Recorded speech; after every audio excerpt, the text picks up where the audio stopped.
अरे अमर, क्या हुआ? शक्ति ने कुछ कह दिया? तुझ पे ही शक किया ना? माफ कर दे, चल मेरे लिए माफ कर दे। वो ऐसे ही है बेटा, पूरा रात वक्त परोस देगा लेकिन कोने में थोड़ा सा गू भी रख देगा। क्या कर सकता है? ठीक है, मेरे साथ चल। अरे चल ना। ये जो आप संवाद सुन रहे हैं, डायलॉग सुन रहे हैं, वो है फिल्म जगत के प्रसिद्ध कलाकार कमल हासन द्वारा अभिनीत और मणिरत्नम द्वारा निर्देशित फिल्म द ठग लाइफ की। इस फिल्म के माध्यम से इन दोनों ने अपने पूरे फिल्मी करियर की साख पर गोबर लगाने का काम किया है, क्योंकि जिस तरह से कमल हासन ने फिल्म प्रचार के दौरान भाषाई विवाद को हवा दी, उसका असर ये हुआ कि एक महीना भी फिल्म सिनेमाघरों में नहीं टिक सकी और अंततः मजबूरी में इसे सीधे नेटफ्लिक्स पर उतारना पड़ा। परंतु कहानी यहीं खत्म नहीं होती। फिल्म की पटकथा और दृश्य रचना इस कदर एक पक्षी है कि इसमें केवल मारधाड़ और अराजकता का ही उत्सव मनाया गया है।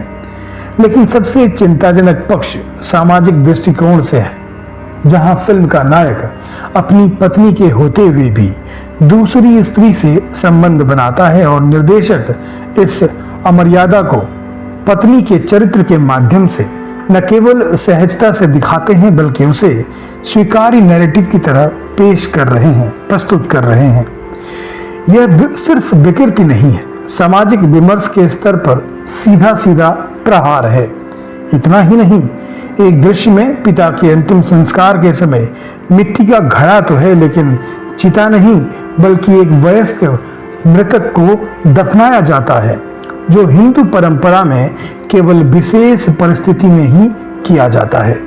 हो सकता है हमारी जानकारी सीमित हो, परंतु जब सिनेमा का दायरा, उसकी जो सीमा है, समाज को दिशा देने का हो, तो इस तरह के अनावश्यक और संवेदनशील विषयों का छायाचित्रण केवल भ्रम और विकृति फैलाने का काम करता है।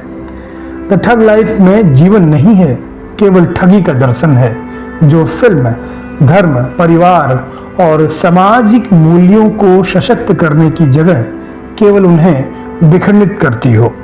वह कला नहीं, विचारों की गिरावट है। और सबसे दुर्भाग्यपूर्ण तथ्य ये है कि इस फिल्म से जुड़ा हर नाम भारतीय सिनेमा का एक बड़ा चेहरा रहा है। कला जब समाज से विमुख हो जाती है तो वो केवल उत्पाद बनकर रह जाती है, प्रेरणा नहीं। हमारा मानना है कि सिनेमा को कम से कम सकारात्मकता और सामाजिक विवेक के पक्ष में खड़ा रहना चाहिए। तो फिर मिलते हैं किसी और फिल्म की समीक्षा के साथ। तब तक सोचिए कि सिनेमा समाज का दर्पण है या धुंध।